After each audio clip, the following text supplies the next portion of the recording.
masosolusyonan ang korupsyon sa Pilipinas. Ano pang tumindi ang korupsyon sa bansa? Ang korupsyon po ay hindi titigil sa ating bansa. Sa bawat pisong ninanakaw ng tiwaling opisyal, isang pamilya o isang bata ang nawawala ng kinabukasan.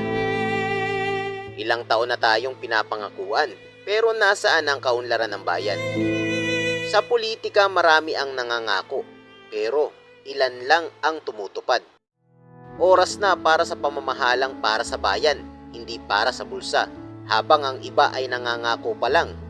Si Pastor Apollo Kibuloy may nagawa na. Kanyang isinusulong maunlad na bayan sa pamamagitan ng zero corruption.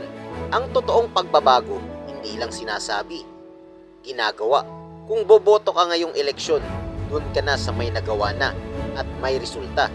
Kay Pastor Apollo C. Kibuloy, ayusin natin ang Pilipinas.